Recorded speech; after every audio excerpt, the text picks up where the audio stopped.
Je parlais de pousser des cris de joie. Ça, c'est un matin spécial.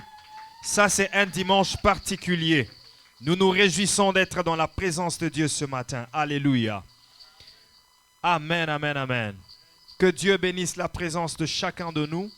Et je vous souhaite la bienvenue à cette matinée des bénédictions d'Alliance 2023.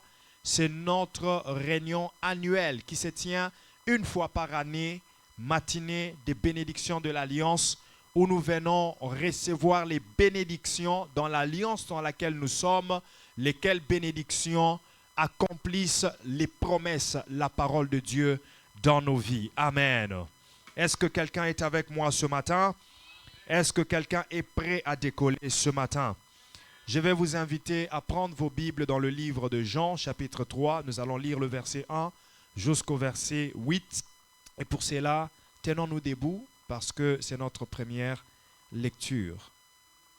Jean, chapitre 3, verset 1 à 8.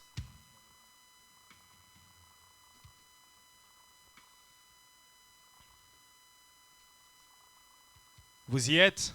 Nous sommes tous debout pour la lecture.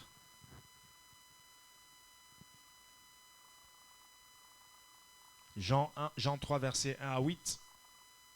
Christian, on est debout pour la lecture. Lisons 1, 2, 3, go. Mais il y eut un homme d'entre les pharisiens nommé Nicodème, un chef des Juifs, qui vint, lui, auprès de Jésus de nuit et lui dit, « Rabbi, nous savons que tu es un docteur. » Non, on va recommencer la lecture parce que j'entends la voix de la sœur Aurélie et ma voix seulement. C'est pas un problème, tu peux lire dans n'importe quelle version. Jean 3, versets 1 à 8. N'importe quelle version, mais au moins lisons à l'unisson. Et on est debout pour la lecture.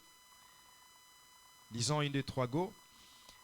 Mais il y eut un homme d'entre les pharisiens nommé Nicodème, un chef des Juifs, qui vint, lui, auprès de Jésus de nuit et lui dit, « Rabbi, nous savons que tu es un docteur venu de Dieu, car personne ne peut faire ces miracles que tu fais si Dieu n'est avec lui. » Jésus lui répondit, « En vérité, je te le dis, si un homme ne naît de nouveau, il ne peut voir le royaume de Dieu. » Nicodème lui dit, « Comment un homme peut-il naître quand il est vieux?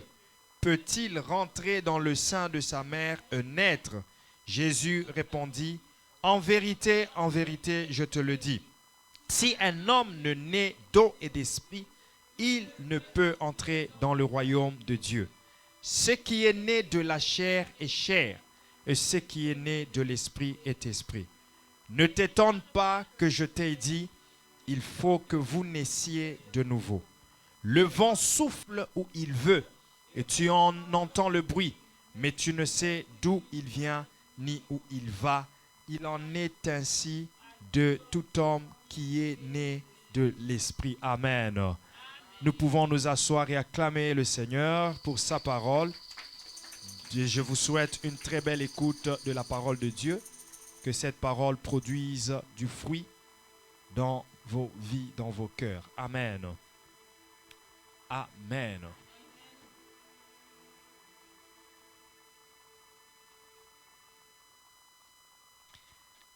Bien-aimés dans le Seigneur, si la première naissance exige de sortir du ventre d'une femme, la nouvelle naissance n'a rien à voir avec le fait de rentrer dans le sein ou dans le ventre de sa mère. Biologiquement parlant, on ne naît qu'une seule fois. Lorsque quelqu'un meurt et revient à la vie, on parle de la résurrection et non de la nouvelle naissance. La nouvelle naissance, ce n'est pas le fait de ressusciter. La résurrection, c'est une autre chose. Donc la nouvelle naissance, c'est le fait de naître d'eau et d'esprit. Mais c'est quoi naître d'eau et d'esprit? Jésus le dit à Nicodème au verset 4. Au verset 5, il dit, si un homme ne naît d'eau et d'esprit, il ne peut entrer dans le royaume de Dieu. Ça veut dire, il ne peut être sauvé. Si un homme ne naît d'eau et d'esprit, il ne peut être sauvé.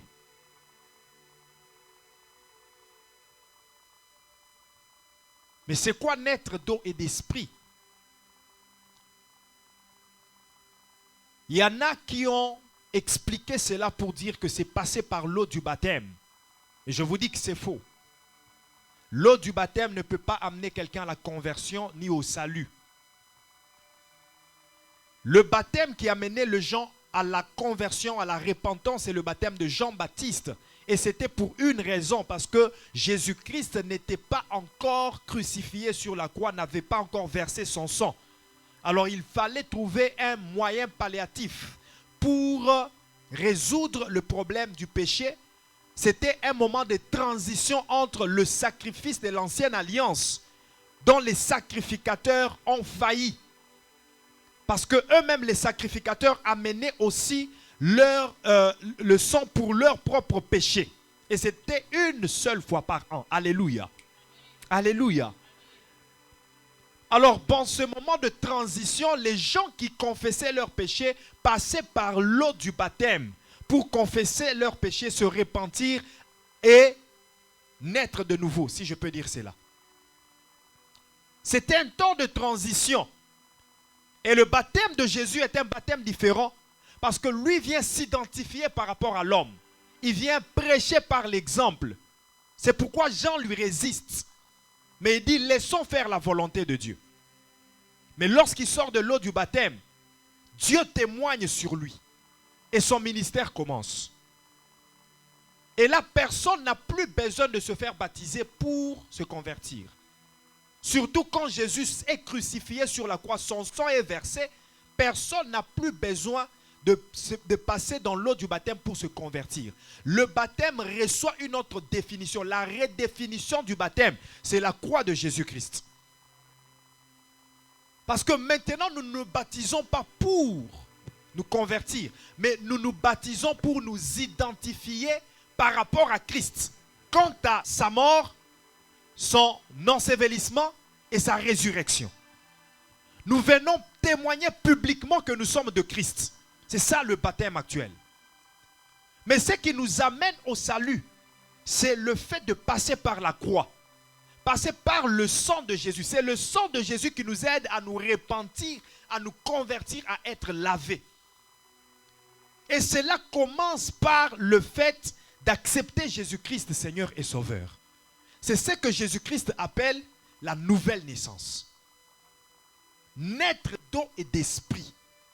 Souvenez-vous qu'à la croix, le sang est sorti ensemble avec l'eau de la côte de Jésus. Le sang est sorti. Le sang qui est symbole de l'esprit. L'eau qui est symbole de la parole. C'est ça la nouvelle naissance. C'est ça même la naissance de l'Église. La naissance de l'Église, c'est à la croix. Lorsque le sang et l'eau sortaient, c'est là que l'Église a eu naissance. Et tout homme sur la terre qui veut naître de nouveau doit passer par ce processus d'accepter Jésus-Christ, Seigneur et Sauveur, en passant par la croix, en étant lavé par son sang. Alléluia. La nouvelle naissance, c'est ça, naître d'eau et d'esprit. Naître d'eau et d'esprit. Et le verset précédent l'explique. Le verset 5 est l'explication du verset précédent. Parce qu'au verset 3, il dit, Jésus lui répondit, en vérité, je te le dis, si un homme ne naît de nouveau, si un homme ne naît de nouveau. Mais dans l'entendement de Nicodème, il pensait que naître de nouveau, c'était retourner dans le ventre de sa mère. Il dit, mais je suis vieux. Comment un homme vieux comme moi peut retourner dans le ventre de sa mère? Écoute, il n'y a pas une première naissance et une deuxième naissance. Non. Il y a plutôt une naissance biologique et une nouvelle naissance. La naissance biologique, c'est ce qui nous a permis le fait de sortir d'une femme et venir dans le monde. C'est ça la naissance biologique. Mais après cette naissance, on peut continuer à être mort. après cette naissance biologique, on peut continuer à être des hommes et des femmes mortes.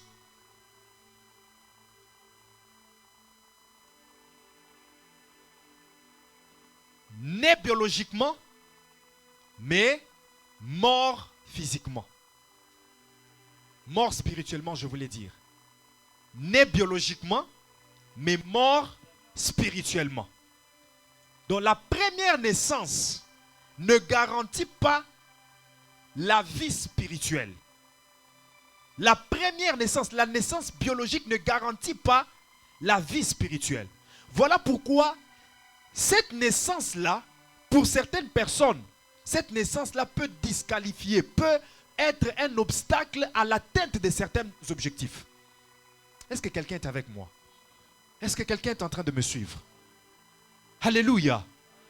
J'aimerais dire à quelqu'un ce matin, si la naissance biologique t'a disqualifié de certaines bénédictions, t'a disqualifié de certains avantages de la vie, si la naissance biologique t'a disqualifié de l'atteinte de certains objectifs, mais la nouvelle naissance peut te qualifier à vivre les bénédictions de Dieu. J'ai entendu l'amen de 2 personnes. J'ai entendu l'amen de 5 personnes. Est-ce que tu peux dire amen très fort avec moi? Alléluia. Alléluia. Alléluia. Si la naissance biologique t'a empêché de vivre certains avantages, sache que la naissance spirituelle peut te favoriser à vivre les bénédictions de Dieu. Il y a certaines personnes qui souffrent seulement parce que les lois spirituelles de sa famille l'ont atteint dès sa naissance. C'est-à-dire en sortant du ventre de sa mère, il est déjà bloqué, il est déjà maudit des malédictions de sa famille. Il est déjà bloqué par certaines lois établies de sa tribu, de sa contrée. C'est-à-dire en naissant, il est innocent, il ne sait rien. Mais il commence déjà à vivre certaines situations négatives. Pas parce qu'il a péché, mais parce qu'il est né seulement d'une certaine famille. Il rejoint comment on appelle ça? L'historique familial. Il rejoint les lois spirituelles de sa famille. Les liens familiaux. Il rejoint les liens. Il est aussi dans ces liens-là à cause de la famille où il est né. Mais j'ai une bonne nouvelle ce matin à t'annoncer. Si jusqu'aujourd'hui, la naissance biologique ne t'a pas procuré ce dont tu avais besoin, la naissance spirituelle, la nouvelle naissance, te l'accorde au nom de Jésus-Christ. Si le nom de ton père n'a pas su t'élever, n'a pas su te donner ce dont tu avais besoin, sache que le nom de Jésus t'élève ce matin. Accepter Jésus-Christ Seigneur et Sauveur, c'est ça la nouvelle naissance. Et lorsque nous acceptons Jésus-Christ Seigneur et Sauveur, nous sommes insérés, nous faisons partie de cette nouvelle famille. Il y a beaucoup de choses qui se passent à ce moment-là. Mais la chose que je vais épingler ce matin, c'est ce que j'appelle la régénération. Ça veut dire mon esprit, mon âme et mon corps sont renouvelés. C'est ainsi que 2 Corinthiens chapitre 5 verset 17 dit, si quelqu'un est en Christ, j'aime la version, je crois que c'est la Bible expliquée, ou la version Tob, quelque chose comme ça qui dit, dès que quelqu'un est en Christ, ça veut dire j'étais en dehors de Christ, je vivais de la naissance biologique. Mais dès le moment où je prononce la prière d'acceptation, j'ouvre mon cœur et j'accepte Jésus, Seigneur et Sauveur. Dès ce moment-là, automatiquement, mon esprit, mon corps et mon âme sont régénérés. Je deviens une nouvelle créature. Les choses anciennes sont passées. Voici, toutes choses sont devenues nouvelles. Tu es une nouvelle créature. Je dis, tu es une nouvelle créature. Oh, je te bénis et je dis, tu es une nouvelle créature. Je dis, tout ce qui est caractéristique à ton passé reste en arrière de toi. Je dis, tout ce qui est caractéristique à ton passé reste en arrière de toi. Tout ce qui est caractéristique à ta famille biologique reste en arrière de toi. Dis en arrière de moi. Écoute. Ma brasaya. Et rabo santeke. Écoute. Dis en arrière de moi. Tout ce qui est caractéristique à mon passé reste en arrière de moi. Je vais t'expliquer quelque chose ce matin. Il est impossible de perdre le salut. Il est impossible de perdre le salut. Il est impossible. Tu ne peux pas perdre le salut. Il y a certaines personnes qui peuvent certes rétrograder dans la vie chrétienne, mais cela ne veut pas dire qu'ils ont perdu le salut. Il y a des gens qui peuvent abandonner l'assemblée, quitter l'église et commencer à rester à la maison sans prier, sans quoi. Cela ne veut pas insinuer directement qu'ils ont perdu le salut. Alléluia. On peut rétrograder, mais cela ne veut pas dire qu'on a perdu le salut. Il est impossible de perdre le salut. Mais écoute, d'abord rétrograder n'est pas ton partage. Tu ne rétrograderas jamais. Tu ne tomberas jamais, tu ne quitteras jamais le lieu où tu es. Le niveau spirituel que tu as déjà pour tomber. Cela est impossible. Je déclare que Jésus soit ton pilier. Qu'il te soutienne pour que tu ne tombes pas. Pourquoi je dis ça? Parce que la vie elle-même déjà est un combat. Alléluia. Alléluia. Mais c'est un combat que nous ne combattons pas. C'est un combat dont nous sommes en train de nous établir dans la victoire. Quelqu'un me dit Amen. Oh my God, oh my God, oh my God. Nous sommes en train de nous établir dans la victoire. Dis avec moi dans la victoire. Dis avec moi dans la victoire. Dis avec moi je m'établis dans la victoire. Dis avec moi je prends possession de ma victoire. J'ai entendu la voix de deux personnes. Maintenant, qu'est-ce qui se passe? Dans le combat spirituel, Dieu nous donne des armes. Mais si vous constatez très bien, vous remarquerez, si vous regardez, si vous observez très bien, vous remarquerez que toutes les armes spirituelles décrites dans la Bible sont toujours apposées devant nous. Il n'y a aucune arme spirituelle qui protège le dos. Oh my God. Est-ce que les gens sont en train de m'entendre ou pas? Il n'y a aucune arme spirituelle qui protège le dos. La question c'est pourquoi? Pourquoi Dieu n'a pas prévu d'armes qui puissent protéger le dos? Parce que dans la préscience de Dieu, Dieu n'a pas prévu que toi tu puisses tourner le dos à tes ennemis pour fuir. Parce que si tu allais tourner le dos pour fuir, c'est là que ton dos doit être protégé. Parce que les flèches de l'ennemi vont t'atteindre par le dos. Mais comme Dieu n'a pas prévu que tu puisses tourner le dos à tes ennemis pour fuir, mais que tu puisses toujours avancer contre eux, voilà pourquoi il te donne les armes qui te protègent en avant. Derrière, lui-même s'en charge. Mais devant, tu dois être protégé. Parce que tu dois avancer, tu dois avancer, tu dois avancer jusqu'à entrer dans ta terre promise. Je dis à quelqu'un ce matin que tu vas entrer dans ta terre promise. Tu ne reculeras pas. Je dis tu ne reculeras pas. Je dis tu ne reculeras pas. Oh, les lois établies de ta famille ne t'atteindront pas. Si dans ta famille on a déclaré que les gens montent et puis retournent à l'état initial, je dis que c'est impossible pour toi. Tu ne retourneras pas à l'état initial. Tu ne retourneras pas à l'état initial. Tu ne perdras pas ce que Dieu t'a déjà donné. Tu ne perdras pas ce que tu as déjà construit. Est-ce que je peux entendre un bon amen? Tu n'es pas la race des gens qui construisent. Et puis d'un coup comme ça, tout ce qu'il a construit s'écroule. Pas pour toi ça. Dis pas pour moi ça. Dis pas pour moi ça. Dis encore pas pour moi ça. La Bible dit dans Proverbe 30, verset 30, le lion, le héros de tous les animaux, ne reculant devant qui que ce soit. Ne reculant devant qui que ce soit. Tu n'es pas appelé à reculer devant qui que ce soit. Je dis, ce sont tes ennemis qui reculeront devant toi. Je dis, ce sont des démons qui reculeront devant toi. Toi, tu ne reculeras devant aucune situation. Il n'y a aucun défi qui te fera lâcher. Il n'y a aucun défi qui te fera abandonner. Même si le diable devient 10 000 fois Satan, il ne pourra pas te vaincre. Même si les démons deviennent 1 milliard de fois les démons, ils ne pourront jamais te vaincre. Je le déclare au nom de Jésus. Si c'est pour toi, retourne-moi un bon amen. Tout ça, c'est le fruit, les résultats, la récompense et les avantages de la nouvelle naissance.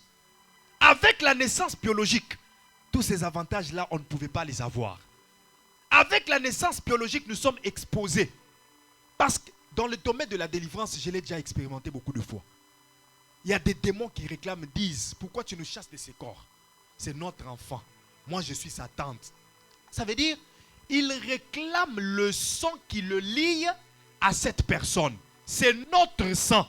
Ça veut dire, parce que c'est notre sang, nous, selon eux, nous avons droit.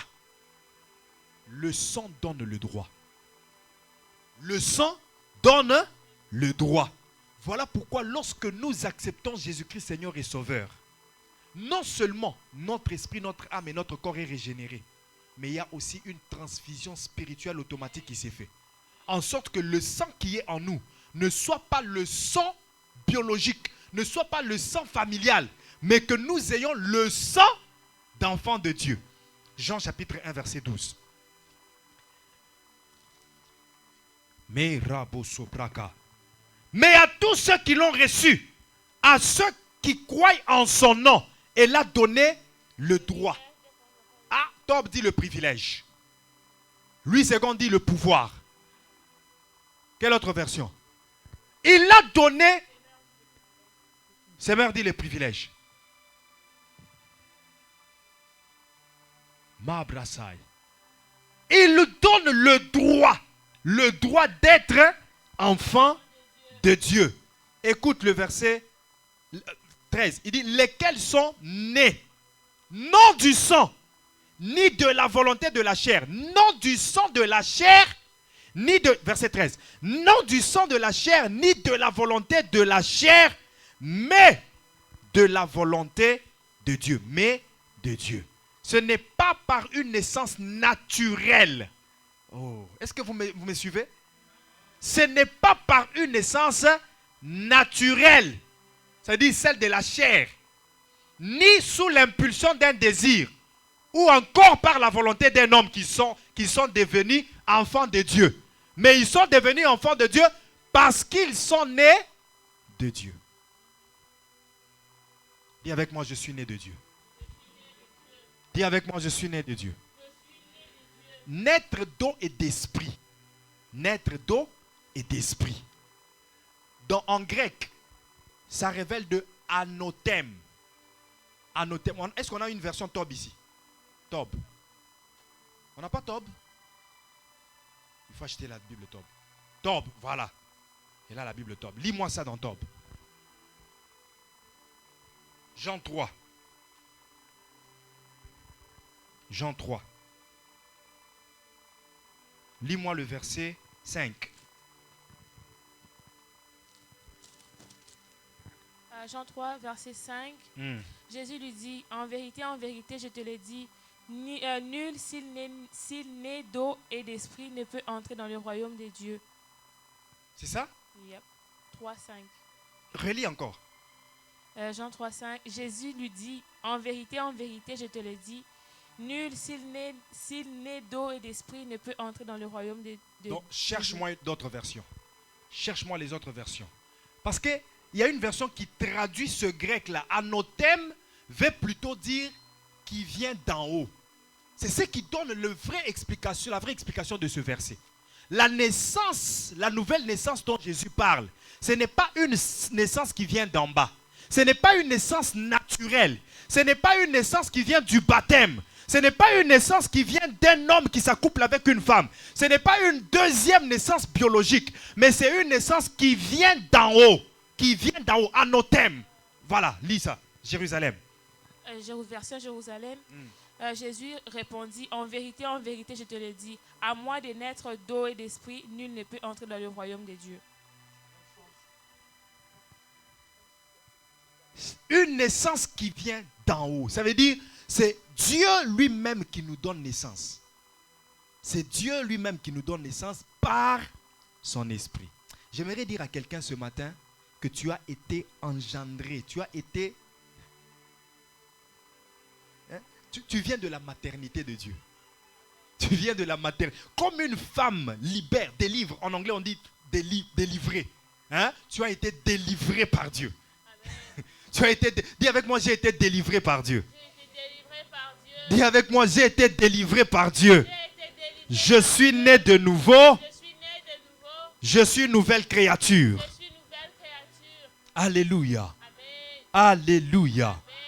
Bien-aimés dans le Seigneur, si on parle de la nouvelle naissance, c'est parce qu'il y a aussi l'ancienne naissance. L'ancienne naissance, c'est juste la naissance biologique. La nouvelle naissance, c'est le fait d'accepter Jésus-Christ, Seigneur et Sauveur. Et vous remarquerez que même pour la mort, on parle de la première mort et la deuxième mort. Paul dit quelque part, il dit, il est réservé aux hommes de mourir une seule fois. Après vient le jugement. Mais ça veut dire quoi mourir une seule fois? Après vient le jugement. Lazare est mort la première fois. Jésus est venu, il a ressuscité. Est-ce que Lazare est resté éternellement en vie sur la terre? Non. Il est mort encore une deuxième fois. C'était sa seconde mort. Mais la seconde mort biologique. Paul ne parle pas de la mort physique et biologique. Il parle plutôt de la mort spirituelle. Il est réservé aux hommes de mourir spirituellement une seule fois. Lorsque tu n'as pas encore accepté Jésus-Christ Seigneur et Sauveur, tu es mort. Si tu ne l'acceptes jamais, tu demeureras mort.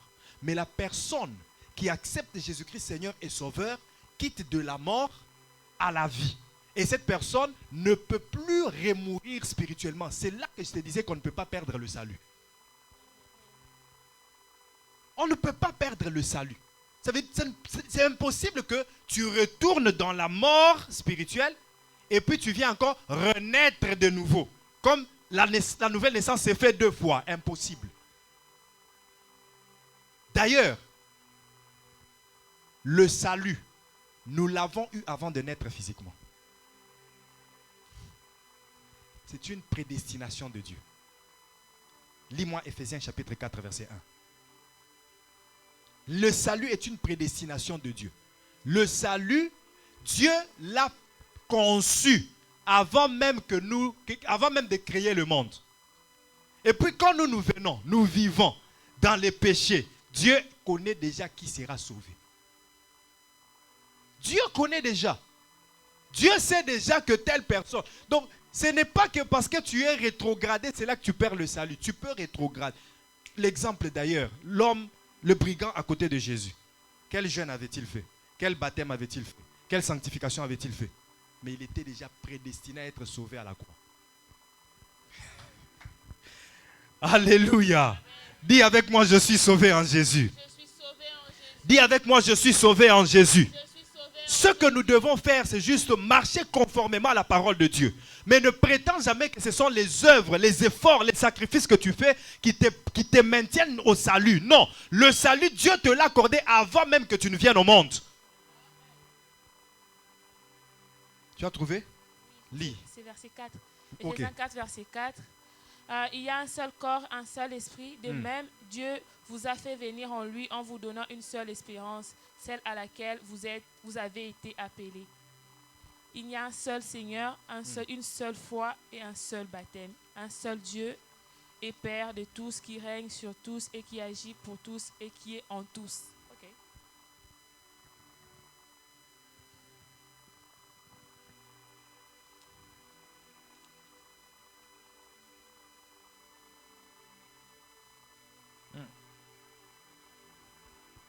C'est quel verset que tu as lu là?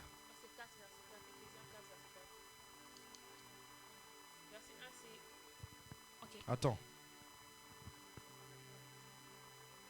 Pourquoi tu as lu 4? Peut-être tu as inspiré aussi. Hein? Les 1, ça dit, moi qui suis prisonnier à cause du Seigneur, je vous demande donc instantanément de vous conduire d'une manière digne d'appel qui vous a été adressé.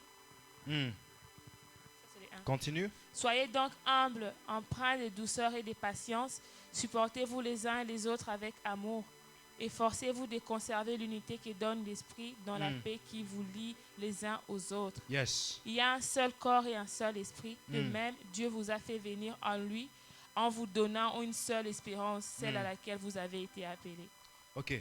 Il y a un seul corps et un seul esprit, comme aussi vous avez été appelés à une seule espérance, à une seule croyance. à une seule espérance, à une seule croyance. Alléluia.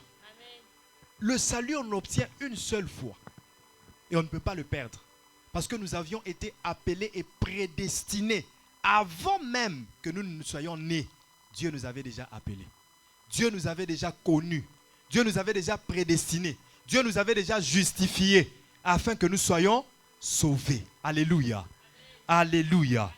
Alléluia. La seconde mort dont la Bible parle, ce n'est pas la mort physique. La seconde mort physique, c'est plutôt le fait d'aller dans le séjour de mort. Le séjour de mort, c'est ça la seconde mort. L'enfer, la géhenne, c'est ça la seconde mort. Donc, ceux qui vont vivre la seconde mort, c'est qui? Ce sont les gens qui, spirituellement, ont vécu la mort, la première mort sur la terre. Spirituellement. Ils sont en train de vivre malgré leur naissance biologique, mais ils sont morts. Ça, c'est leur première mort. Maintenant, à ces gens-là, la grâce est accordée de quitter de la mort à la vie, comme nous l'avons fait. Nous nous sommes convertis, nous avons quitté la mort à la vie. Mais ceux qui ne vont pas se convertir, ceux qui ne vont pas donner leur cœur à Jésus-Christ, qu'est-ce qui va leur arriver? Ils ont vécu la mort sur la terre et ils iront encore vivre la mort dans l'éternité. C'est leur seconde mort. C'est clair? Alléluia. Alléluia. Dis avec moi, je suis sauvé. En ayant accepté Jésus-Christ Seigneur et Sauveur. Et je ne retournerai pas en arrière. Bien-aimés dans le Seigneur, si nous sommes nés de nouveau, nous sommes nés pour être des leaders. La nouvelle naissance nous qualifie au leadership. La nouvelle naissance nous qualifie à la bénédiction. La nouvelle naissance nous qualifie à vivre ce que la première naissance, la naissance biologique, ne nous a pas accordé. C'est ainsi que tout ce que Pierre n'a pas pu faire avec sa naissance biologique, toutes les limitations de sa naissance biologique, quand il a rencontré Jésus-Christ, ces limites ont commencé à tomber. Et il est devenu une autre personne. Je prie ce matin qu'à cause de ta rencontre avec Jésus, que toutes les limitations de ta naissance biologique puissent tomber. Je dis que toutes les limites de la vie puissent tomber. Ce matin, tu sors de ce lieu libéré, délivré et racheté par le sang de Jésus. Dis avec moi, tout va bien. À partir de ce matin, tout va bien marcher. Je ne vais pas abandonner. Je ne vais pas reculer. Car Dieu est avec moi. Je suis appelé à être leader. Je suis né pour être leader. Bien-aimé, tu n'es pas né de nouveau pour souffrir. Oh, je n'ai pas entendu cet amen-là. Tu n'es pas né de nouveau pour continuer à être victime des manipulations sataniques et démoniaques. Tu n'es pas né de nouveau pour que les opérations diaboliques continuent à s'accomplir dans ta vie. Tu n'es pas né de nouveau pour continuer à être le terrain sur lequel les avions des démons montent et descendent. Tu n'es pas l'aéroport de la malédiction. Mais tu es né de nouveau pour vivre la nouveauté de vie en Jésus-Christ. Tu es né de nouveau pour jouir de l'œuvre que Jésus-Christ a accomplie sur la croix. Les promesses que Dieu a données qui sont attachées à la croix de Jésus-Christ doivent s'accomplir dans ta vie. Par la nouvelle naissance, tu es invincible. Oh, je n'ai pas entendu cet amen-là. Par la nouvelle naissance, tu es intouchable. Par la nouvelle naissance, tu es invisible. Si dans le passé, le monde des ténèbres pouvait te chercher et te voir, t'atteindre, te toucher, mais à partir du fait que tu es né de nouveau, ils ne peuvent plus te toucher. Tu es devenu intouchable. L'onction de Dieu est sur toi et cette onction te rend intouchable. Le sang de Jésus est sur toi et ce sang te rend invisible, intouchable. Tu es couvert. La Bible dit le nom de l'Éternel est une tour forte. Proverbe 18, verset 10. Le juste s'y réfugie et se trouve en sûreté. Tu es dans le nom de l'Éternel. Tu es dans le nom de Jésus. Tu es en Christ et Christ est en Dieu. Personne ne peut t'atteindre. Aucun malheur ne t'atteindra. Je dis aucun fléau ne te touchera. Si tu entends ma voix ce matin, j'aimerais te bénir de la bénédiction de protection. J'aimerais te bénir de la bénédiction de protection. La protection divine est ton partage. La sécurité divine est ton partage. Je te bénis ce matin de la bénédiction de prospérité. Non seulement tu es protégé, mais tu dois aussi prospérer. Oh, je déclare que tu dois prospérer. Je déclare que tu dois vivre l'abondance. La nouvelle naissance te donne aussi l'abondance. Il dit, le voleur ne vient que pour dérober, égorger et détruire. Mais moi, je suis venu pour quoi? Pardon? Pour donner la vie et que cette vie soit en abondance. Tu as la vie en Jésus-Christ. Et tu as aussi l'abondance. Je dis, tu as la vie et tu as aussi l'abondance. À partir de ce matin, je brise les limites du manque. Je dis que je brise les limites du manque. Je dis que je brise les limites du manque. Oh, j'ai comme impression que le service a déjà commencé. J'ai comme impression que le service de bénédiction a déjà commencé. Je dis que je brise les limites du manque. Oh, le langage du manque ne sera pas ton partage. Le vocabulaire manqué ne sortira plus de ta bouche. La phrase « je manque » ne sortira plus de ta bouche. La réalité du manque, tu ne la vivras plus. Au nom de Jésus-Christ. La visitation de la veuve de Sarepta, c'est ce que tu vas vivre en ce mois de septembre. Je dis, c'est ce que tu vas vivre en ce mois de septembre.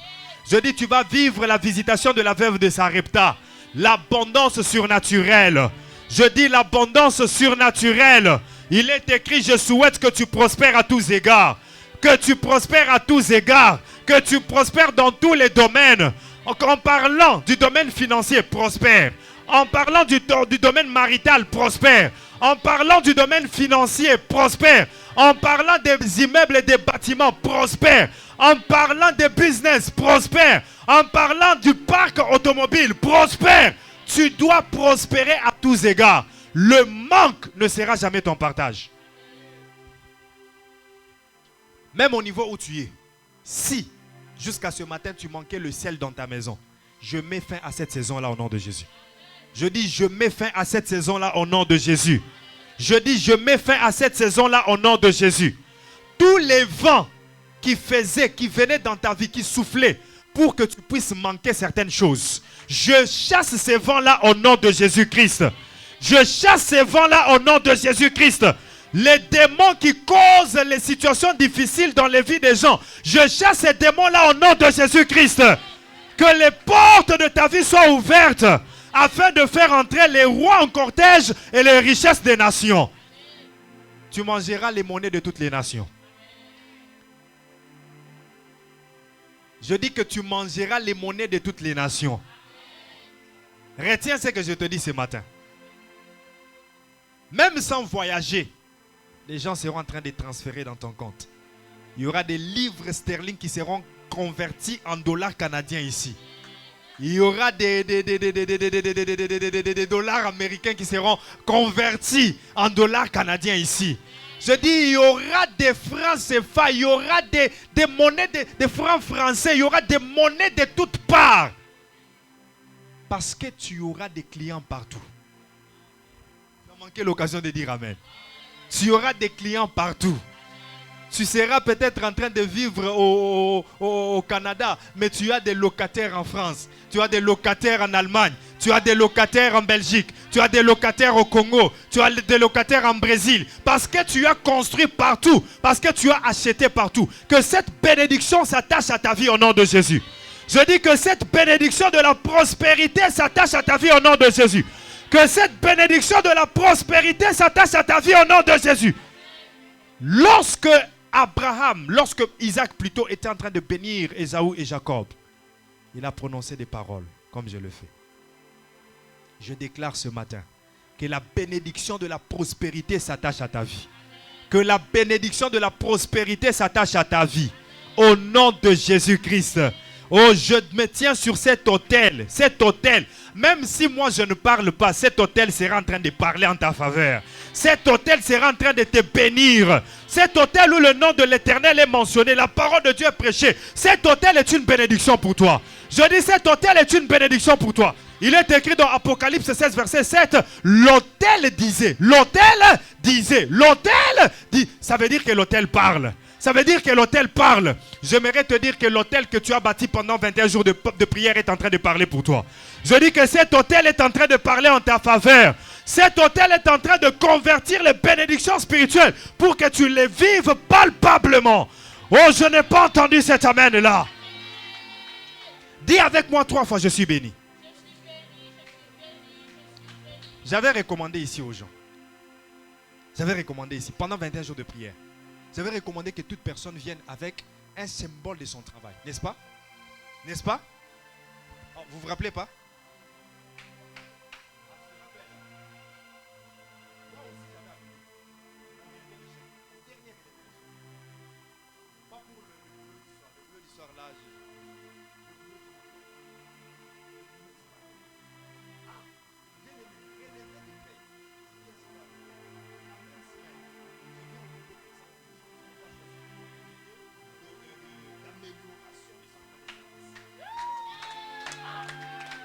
L'autel parle, l'autel parle, l'autel parle, l'autel parle. Ce sont des miracles qui sont toujours liés à un acte posé sur l'autel.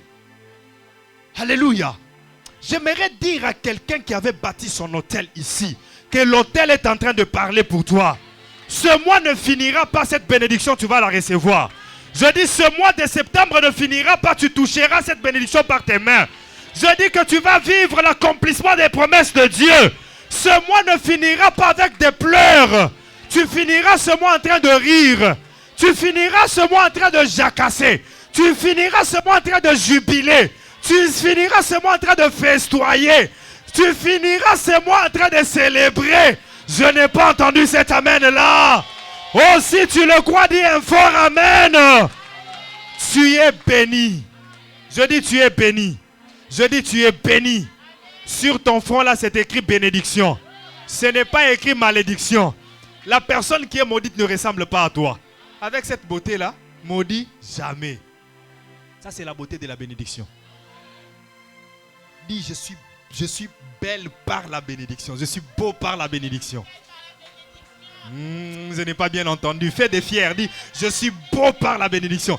Dis je suis embelli par la bénédiction. Ce matin, Dieu est en train d'embellir quelqu'un par la bénédiction. Cette bénédiction est en train d'embellir quelqu'un. Je dis que cette bénédiction est en train de t'embellir. Elle est en train d'embellir ta vie. Écoute, Abraham n'est pas devenu riche parce qu'il était... Non, Abraham n'est pas béni parce qu'il était riche. Mais Abraham est devenu riche par la bénédiction de l'Éternel qu'il a reçue. Ce n'est pas la richesse qui nous amène à la bénédiction. Ce n'est pas la beauté qui nous amène à la bénédiction, mais c'est la bénédiction qui nous rend beau. C'est la bénédiction qui nous rend riche. C'est la bénédiction qui nous rend grand. C'est la bénédiction qui nous rend leader. Je dis ce matin, deviens leader de ceux de ta génération. Je dis, deviens leader de ceux de ta génération. Tu ne resteras pas en bas, monte encore. Je dis, tu ne resteras pas en bas, monte encore. Tu ne resteras pas en bas, monte encore. Au nom de... Tu es béni. Le père de Ruben, Jacob, a maudit Ruben. Et Ruben a commencé à vivre cette malédiction. Mais lorsqu'il rencontre un nouveau père, il rencontre un père dans la foi. Il rencontre quelqu'un qui avait le pouvoir sur sa langue de dire des choses sur sa vie. Moïse. Moïse enlève la malédiction de la vie de Ruben et il lui transfère la bénédiction par la parole. Ce matin, même si tu as été maudit par les membres de ta famille, même si tu as été maudit à cause des choses que tu as fait quand tu n'avais pas encore accepté Jésus-Christ Seigneur et Sauveur, je déclare ce matin que ces malédictions sont ôtées. Je les rassemble tous comme un liboké et je les ôte dans ta vie. Il n'y a plus de malédiction dans ta vie. Il n'y a plus de condamnation dans ta vie. Il est écrit, il n'y a plus de condamnation pour ceux qui sont en... Personne ne peut te condamner. Aucun démon, aucun esprit, aucun membre de ta famille ne peut te condamner. Aucune parole, ni de tes parents, de tes arrière-grands-parents ne peuvent te condamner. Ce matin, tu es libéré de toutes sortes de condamnations. Je n'entends pas cet amen-là. Je dis que tu es libéré, délivré de toutes sortes de condamnations. Je dis que tu es délivré de toutes sortes de condamnations. Tu es délivré de toutes sortes de malédictions.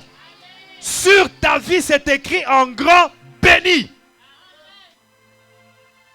Maintenant, associe ton nom à ce béni-là parce que c'est ce qui est écrit en grand sur ta vie. Hein? Ton nom, c'est qui? Ah! ton nom c'est qui? Ton nom c'est qui? Ton nom c'est qui? Qu'il en soit ainsi au nom de Jésus. Qu'il en soit ainsi au nom de Jésus. Ça veut dire, là où tu es indissociable à la bénédiction. Tu es indissociable à la vie de Dieu. Tu es indissociable à l'accomplissement des promesses de Dieu. Oh, je dis que tu es indissociable. Entre toi et la bénédiction, il n'y a pas de séparation. Il n'y a pas de... Oh, je te dis qu'il n'y a pas de séparation. Entre toi et la bénédiction, il n'y a pas de division. Toi et la bénédiction, vous faites une même chose. Est-ce que je parle à quelqu'un? Est-ce que je parle à quelqu'un ce matin? Est-ce que... Non. Je demande si tu es en train d'arriver à la dimension de ce que je dis. Je vais te faire arriver. Prends Genèse. Avant de prendre Genèse, dis d'abord, moi et la bénédiction, nous sommes une seule personne. Une même personne. Je suis indissociable à la bénédiction. Genèse.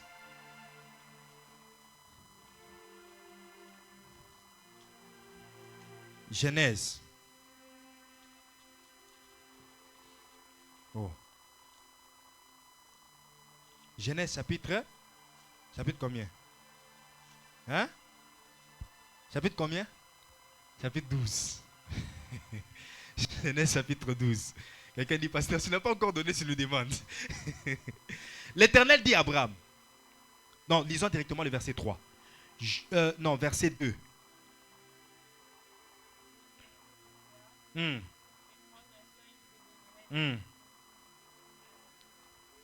Oh, lis, non? Ah, lis.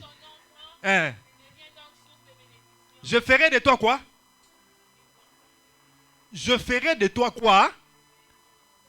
Non, dis-le bien. Je ferai de toi quoi? Quand Dieu dit qu'il fait de toi une source, ça veut dire quoi? Prenons l'exemple d'un puits. Si ce puits est une source, si le puits est une source, ça veut dire que toute l'eau que les gens, ça veut dire, moi, je ne vais pas chercher l'eau, mais c'est moi qui donne l'eau.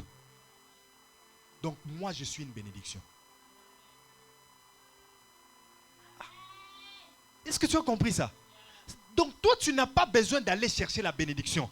Tu es la bénédiction. C'est de toi que sort la bénédiction dont les autres ont besoin. C'est pourquoi je te dis que toi et la bénédiction, vous êtes indissociables. On ne peut pas te séparer de la bénédiction. Tu es la bénédiction. Écoute-moi ce matin et retiens-le. Dans tout ce que tu feras dans ta vie, dans tout ce que tu feras, dans tout ce que tu feras, dans tout ce que tu feras, dans tout ce que tu feras, tu ne rencontreras jamais la malédiction. Je dis, tu ne rencontreras jamais l'échec. Tu ne rencontreras jamais la malédiction. Dans tout ce que tu entreprendras, la malédiction, même pas un iota de malédiction ne sera en train de tourner autour de toi. Je prie ce matin que tu entres dans l'atmosphère de la bénédiction. Je dis que tu entres dans l'atmosphère de la bénédiction. Dis, je suis une source de bénédiction. Écoute ce matin. Je suis en train de parler de né pour être leader. Et la nouvelle naissance est cela qui nous amène à être des leaders. C'est dans la nouvelle naissance que nous avons la bénédiction, la régénération, la transfusion du sang, en sorte que moi aujourd'hui, je peux appeler Aurélie ma soeur. Je peux appeler Phineas ma soeur. Mais on n'a pas les mêmes origines.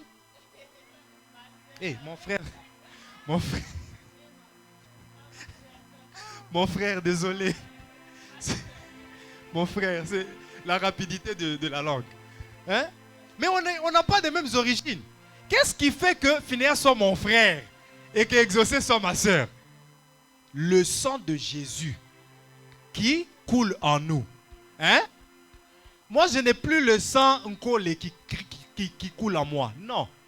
Tout ce qui est caractéristique ce n'est plus à moi. C'est le sang de Jésus. Je dis ce matin, il n'y a rien de caractéristique, rien de mauvais, de négatif, qui caractérise ta famille, qui coule encore en toi. Parce que le sang qui est en toi, c'est le sang de Jésus. Il n'y a plus de condamnation pour ceux qui sont en Christ. Alléluia. Mais à la naissance est aussi attaché le nom et la destinée. Le nom et la destinée. Lorsqu'un enfant naît, on lui donne un nom. N'est-ce pas? Lorsqu'on délivre un enfant, comme maman bénie dernièrement ici, elle a délivré un enfant, une jolie petite fille. Et puis elle a donné un nom, Mila Émeraude. N'est-ce pas? Parce qu'à la naissance, on associe aussi le nom et la destinée. Écoute-moi, on va clôturer par ici. Écoute-moi, bien-aimé. Au-delà du nom emblématique que vous donnez à votre enfant, donnez-lui surtout une destinée. Une destinée. Ce qu'il va être ou devenir. Ce qu'il va devenir demain. Ce qu'il va être lui-même. Ce qu'il va être lui-même. Au-delà du nom emblématique que vous pouvez donner, donnez-lui surtout une destinée. Ce qu'il sera lui-même. Au-delà du nom que vous pouvez choisir de n'importe qui sur la terre, d'une célébrité, pour donner à votre enfant. Si vous ne lui donnez pas la destinée, si vous ne lui permettez pas de s'orienter pour vivre sa destinée, si vous-même, parents, vous ne faites pas tout pour que cet enfant vive sa destinée, ce nom d'une célébrité que vous lui avez donné ne fera jamais de lui une célébrité. Est-ce que c'est clair? Ce nom ne fera jamais de lui. Il y a beaucoup d'enfants qui ont reçu des noms des célèbres, des célébrités. Mais eux-mêmes, même dans leur quartier, ils n'ont jamais été leaders. Même dans un groupe d'enfants, on ne l'a jamais choisi pour diriger quelque chose. Alléluia. Je suis à la fin. Donnez-moi votre attention. Ce que j'ai dit est capital.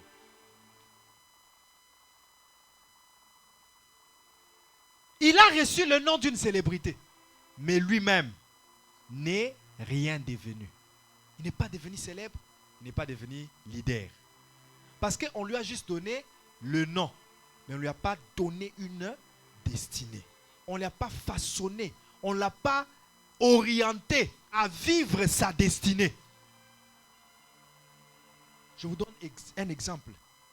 Un homme que vous connaissez. Edson Nascimentos. Edson Aramente Nascimento. Pelé. Pelé le joueur. Le nom d'Edson qu'on lui a donné, c'est le nom d'un électricien, Thomas Edison. Quand il est allé dans son village, c'est lui, l'électricien, il a ramené l'électricité. Et c'est dans cette période-là que Edison est né, Pelé est né. Alors, ses parents, avec la venue de l'électricité, parce que c'était quelque chose qui les a étonnés, c'était une grande œuvre dans leur village. Ils ont profité de donner à l'enfant le nom d'Edson. Mais est-ce que lui est devenu électricien? Regardez maintenant ce qui se passe. Edson, son père à lui, Pelé, son père, voulait qu'il joue au foot. Mais sa mère ne voulait pas qu'il joue au foot. Sa mère voulait qu'il soit un administratif, quelque chose comme ça. Et son père l'encourageait quand même à jouer au foot. Il jouait dans les petits clubs. Et même le nom de Pelé qu'il a reçu, c'est ça même qui a fait sa destinée. Parce qu'on l'a beaucoup plus connu du nom de Pelé que du nom de Edson. Mais ce nom de Pelé est venu d'où? Pendant qu'il jouait dans les petites équipes, il y avait le gardien de leur équipe s'appelait Bilé. Mais lui n'arrivait pas à prononcer Bilé, il disait Pelé. C'est ainsi qu'on lui a donné le nom de... Mais regardez comment ce nom a fait la renommée dans le monde. C'était ça son nom.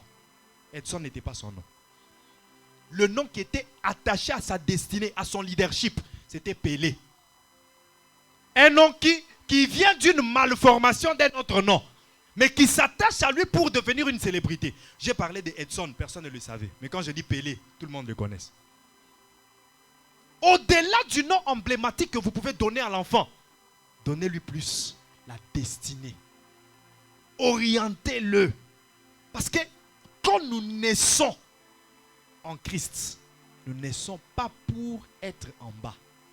Nous naissons pour que notre destinée soit la destinée des leaders. Et c'est ce que Dieu a fait. Dieu nous a donné un nom. Le nom que Dieu t'appelle, c'est un nom de leadership. Le nom que Dieu t'appelle, c'est un nom de l'élévation. Le nom que Dieu t'appelle, c'est un nom qui te permet. Par le nom seulement, tu peux dominer partout. Dans toutes les contrées, partout où tu arriveras. Par le nom. C'est ainsi qu'il a ôté le nom de Jacob. Il a donné Israël. Ainsi, une nation ne faisait que remporter des victoires. Et je déclare ce matin que par le nom que Dieu t'a donné, tu remportes des victoires et des victoires.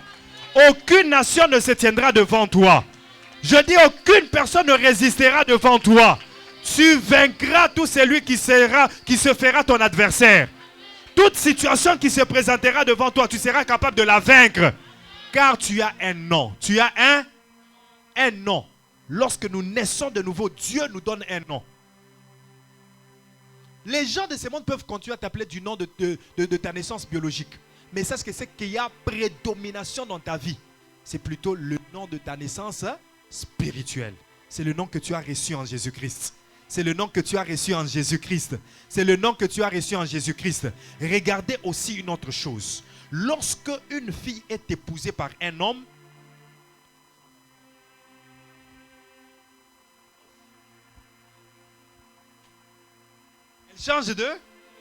elle change de. Mais tu as tout compris. Christ nous a épousés comme église. C'est ainsi que nous portons maintenant le nom de. Sois béni. Tiens-toi debout, on va prier. Tiens-toi debout, on va prier. Tiens-toi debout, on va prier. Ma brazote kaya bashabababo santa bazima.